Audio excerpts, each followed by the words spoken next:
For decades, there's been this one patch of ocean that has just haunted our collective imagination more than pretty much anywhere else.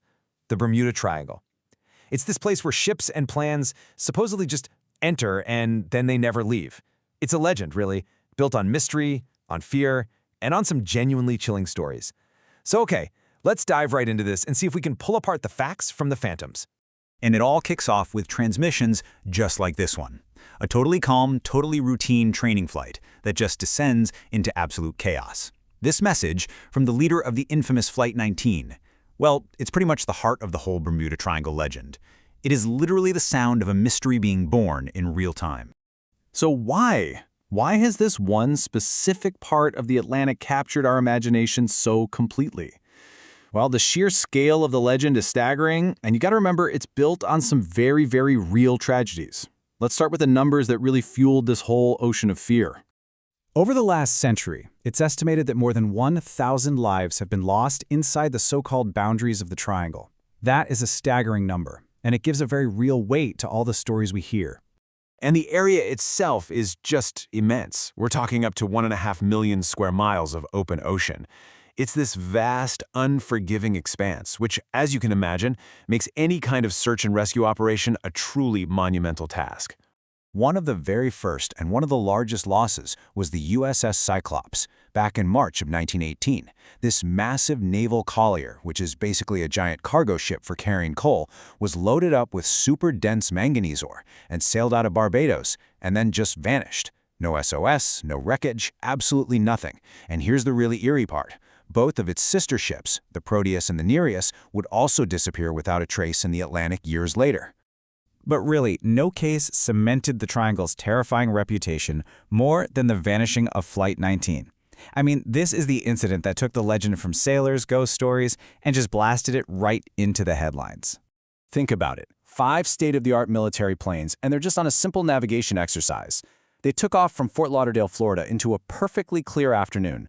What happened over the next few hours would become the absolute cornerstone of the entire Bermuda Triangle myth.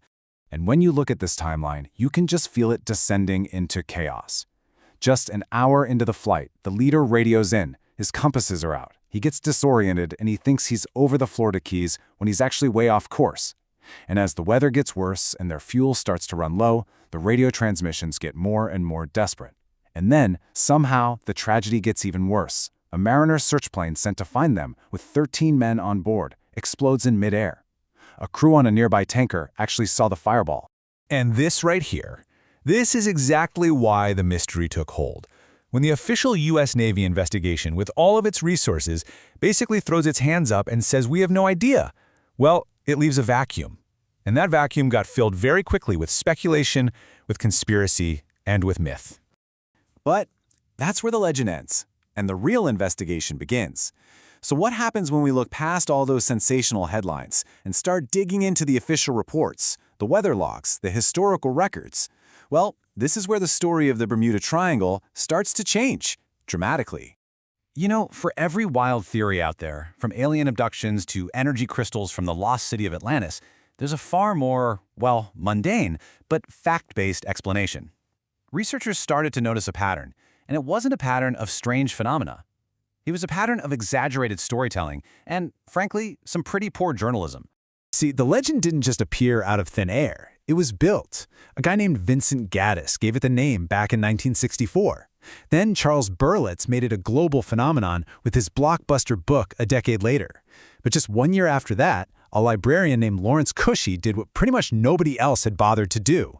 He went back to the primary sources, the naval reports, the weather archives, the newspaper articles from the actual time of the events, and what he found was that the mystery was, for the most part, an invention. For instance, Cushy's investigation of Flight 19 uncovered this crucial human element that the mythmakers just conveniently left out. The flight leader, Lieutenant Taylor, he was an experienced pilot, sure, but he had a documented history of getting lost. He'd had to ditch his planes at sea twice before. He was also new to the area and probably mistook the Bahama Islands for the Florida Keys. That would have led him to fly further out into the open Atlantic instead of turning west and heading back to shore. So, okay, if it's not some kind of paranormal vortex, then what is actually happening out there? The truth is, the Bermuda Triangle actually is a uniquely dangerous place to travel, but for reasons that have everything to do with science and nothing to do with superstition. First, let's look at who is actually getting into trouble. This chart is incredibly revealing. A staggering 82% of all the incidents involve small, private pleasure craft. We're talking about boats often piloted by less experienced captains with less sophisticated gear, making them way more vulnerable to the region's very real hazards. The area is basically a perfect storm of natural dangers. You've got the Gulf Stream, which is like a massive river in the ocean that can carry wreckage miles away from a crash site in just a few hours.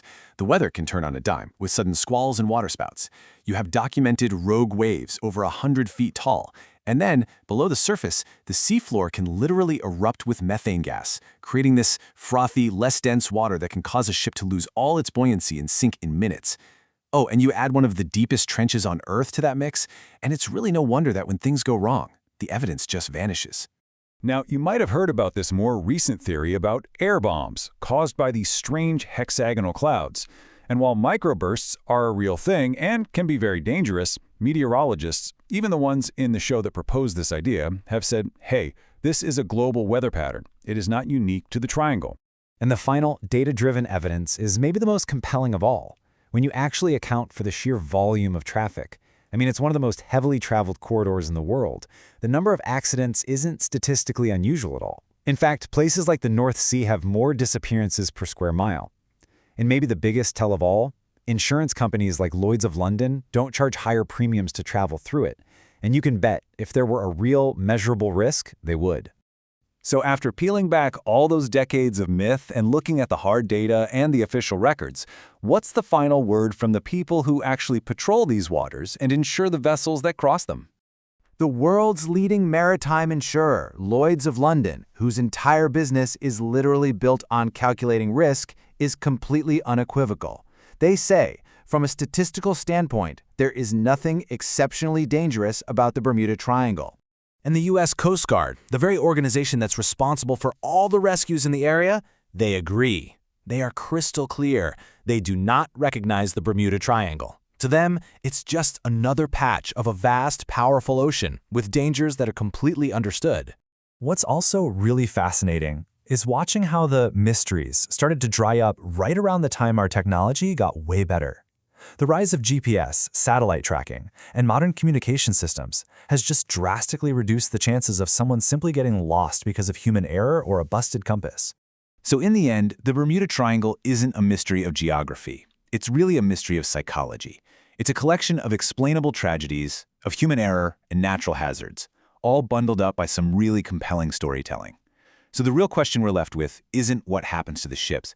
It's why, even in the face of all this evidence, are we so unwilling to let